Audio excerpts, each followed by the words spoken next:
Hi BookTube, it's Peg back at the History Shelf. Today is Friday, and in honor of Friday Reads, I thought I would just do a quick book haul. This is part one. I recently bought some impulse purchases, but they were in my mind for a little while, and I know I've said this before, but I think these two hauls, one from Hamilton Book, a bargain book site that I shop, and also bookoutlet.com. These will be my last, book haul for a little while because I'm saving up my money to invest in some really nice editions from Liberty Fund, which is my new obsession. I will have a video of my Liberty Fund books this weekend. I made a first, dip my toe in the Liberty Fund catalog, and I picked out a few that were really affordable. So I do have those I can show you, but from now on I think I really want to invest in things that will really just make a beautiful and long-lasting addition to my library. Not to say that these books won't, but they're more, contemporary or, nothing like a set of David Hume or Adam Smith or anything like that. But having said that, let's get into it. The first haul I'm doing today is from Book Outlet. So I was really excited to get this book. I have one of his other books, The First 1,000 Years of Christianity in hardcover, but this is Dermot McCulloch's The Reformation, A History. It's the winner of the National Book Critics Circle Award, and beautiful Penguin edition. See, it's quite thick. Just a very nice, lies very easily, got your illustrations or your insets, your pictures and stuff like that. So the Reformation, I'm kind of excited about that. It's a topic that interests me. This next book is a book by an author that I will be reviewing soon for Open Letters Review. Steve Donahue had sent me some books, and one of them is an advanced copy of a book coming out in May by this author. And I thought, you know what? He writes a lot of different books on the Old West and Wild West and things like that. And I'd like to kind of sample some of the other titles as well, because they just look like fun reads, and I love a good Western and stuff like that. So this is Tom Clavin's Dodge City, Wyatt Earp, Bat Masterson, and the Wickedest Town in the American West. So we know that and the book I'll be reviewing is coming out in May is on Tombstone, and that's where the OK Corral happened. But Dodge City was where Earp was before all of that happened. So this will be a really good supplement to that book that I'll be reviewing. Also, they had a bargain book for Tom Clavin's other book on Wild Bill, and I still want to get that one. I didn't pull the trigger on that one just because my cart was getting kind of full, and I wanted to keep my price range within a certain, top out at a certain level. So I'll get the Wild Bill at another time. But I got Dodge City by Tom Clavin, very nice condition. These are brand new books. I mean, you get a little remainder dot or whatever, but yay! So this next book I was really intrigued by. I hadn't seen it before, and it's along the theme of the Wild West or the Old West. And I'm aware of this author. I think he's done a bunch of different work, but this is The Other Custers by Bill Yen. Tom, Boston, Nevin, and Maggie in the shadow of George Armstrong Custer. And this is who put this out? This one's kind of different. Hold one moment. This came out let me see when this came out. Skyhorse Publishing, and 2018. Yeah, the Custers, there were a lot of siblings in that group. You had George Armstrong, you had Nevin, Thomas Ward, Boston Custer, which I just love that name, and Margaret Emma Custer Calhoun. Now, little known about that, George Armstrong usually steals the headlines, but he had fought in the Civil War, garnered a lot of recognition for his service in the cavalry. But his brother Tom, right there, Tom, I think, had won 2 Purple Hearts, or what was the let me check on that for you. I'll put it in the notes if I'm wrong. But he garnered so much praise for his gallantry. It was very much a point of pride for that family was Tom Custer's his service in the Civil War, and unfortunately he died at the Little Bighorn along with his brother. So yeah, that was kind of sad, but I guess that when you go looking for trouble, sometimes trouble finds you. But so this will be interesting. I'd like to know about the other Custers as well, especially Maggie. And Nevin. I mean, I've never really. I knew they had a big family, but I'd like to learn more about them. So this was the other Custers. Next book is a nonfiction memoir, and this is recently. I read this review of this recently, and I was like, this sounds really interesting. And this is How Are You, Dr. Sachs?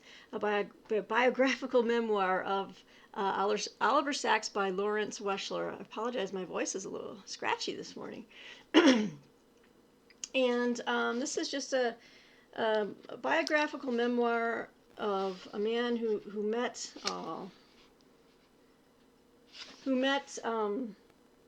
Oliver Sacks and started this project of kind of starting a mini biography of him, and then it was stopped after many years. But oh, that's nice. So it's a memoir of Lawrence Weschler with Oliver Sacks. Let's just say that. But Martine had told me, I really need to read The Man Who Mistook His Wife for a Hat, I think, and that's Oliver Sacks's most famous work, I think. But so this looks really interesting. This is put out by Farrar, Straus and Giroux, and I got it for a song, as I like to say.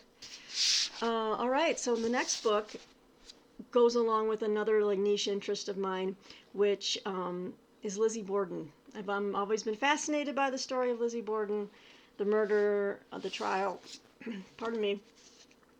And what can I say about Lizzie? Well, let's just show you the book first, and then I'll tell you. So this is The Trial of Lizzie Borden. This is a very recent book, and this is a true story by Kara Robertson, and this is Kara Robertson's first book. I enjoy murder mysteries. I do like to watch a police procedural now and again. True crime. I don't know why I've gravitated to some of that in my older years, but I have. So accounts like this really kind of rivet me, interest me, and I've always been fascinated by the whole mystery of who killed Andrew Borden. And what's interesting about this, well, there's many interesting things. I can't wait to read it. But at the back of the book, she has, did she or didn't she? And you can give your verdict at trialoflizzieborden.com. I think that's really a neat little marketing trick. I think that's really smart. So do you want to know what I think? Because I've read just about every book I can find about Lizzie Borden and the whole murder. Tell you what, I'll save that to the end of the video. If you guys can just hang around for 2 more books, I'll let you know what my verdict is on that. All right, so then I was really excited to see this book marked down to $6.95, something like that. When this book is work of history. When it first came out, I was very intrigued, and it just looked another Farrar, Straus and Giroux book. It looked like something I totally would sink my teeth into. And this is Grand Improvisation. America Confronts the British Superpower, 1945 to 1957 by Derek Liebert. And this covers the 12 years. And then a little added bonus is it's got an autographed copy. An enduring myth of the 20th century is that the United States rapidly became a superpower after World War II, when the British Empire, the greatest in history, was too wounded to maintain its global clout. In fact, Derek Liebert argues in Grand Improvisation the idea that a traditionally insular United States suddenly transformed itself into the leader of the free world is illusory, as is the notion that the British Colossus immediately chose to retreat. Instead, the UK's war-hardened leaders asserted power and even ascendancy until 1956, when Washington felt compelled to issue a Declaration of Independence from British authority. Only then did America explicitly assume leadership of the world order just taking shape. So you see, we got our guys over here, Truman and Eisenhower, Churchill, and you got me. I don't know. I'll find out. So this is a good, nice chunkster of a book. It's close to 500 pages without all the footnotes. So grand improvisation. The final book I got is a work of fiction, historical fiction, by an author I really have enjoyed in the past. He is a local author. He lives in Colorado. I've not had the pleasure of seeing him at an event around here. But when I saw this, I was very intrigued for many reasons. But I'll show it and then, okay, so it's The Fifth Heart, a novel by Dan Simmons. And what do you think this covers? What do you think this book is about? Hello. I love Dan Simmons' The Terror. It was one of my favorite history, like horror fiction books of the last 20 years. Loved it. It just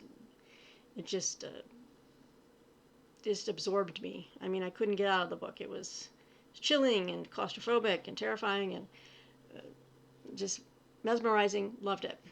So I saw this, and it's a hardcover, brand new, beautiful book. It's got the one little remainder mark, but this is Farrar, Straus, and Giroux. And does anyone know who this famous statue is? Yeah, well, I'll tell you. This is, okay, I'll tell you. In 1893, Sherlock Holmes and Henry James come to America together to solve the mystery of the 1885 death of Clover Adams, wife of the esteemed historian Henry Adams, a member of the Adams family that had given the United States 2 presidents. Clover's suicide appears to be more than it at first seemed. The suspected foul play may involve matters of national importance. Holmes is currently on his great hiatus, his 3-year absence after his performance at Reichenbach Falls, during which time the people of London believe him to be dead. Holmes has faked his own death because the great detective has used his incomparable powers of ratiocination to come to the conclusion that he is a fictional character. This leads to serious complications for James, for if his esteemed fellow investigator is merely a work of fiction, what does that make him?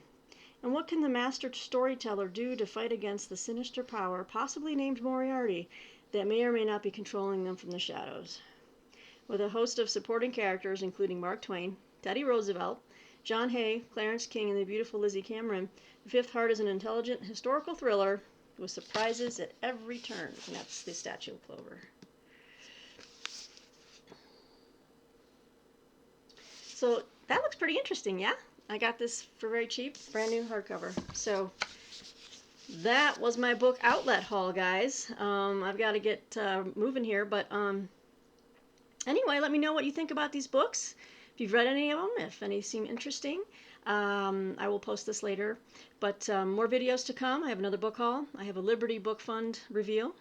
I have a book tag, Mayberry Book Club. Matthew tagged me in the Recluse book tag. I want to knock that one out as well.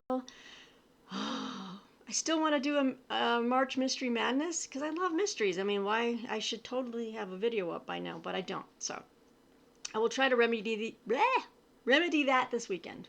In the meantime, guys, have a happy, safe Friday, and I will talk to you soon. Bye, BookTube. Thanks again for everyone subscribing and commenting. I just love you guys. Loving the time of Corona. Sorry. Anyway, I will talk to you guys soon. Have a good one. Bye.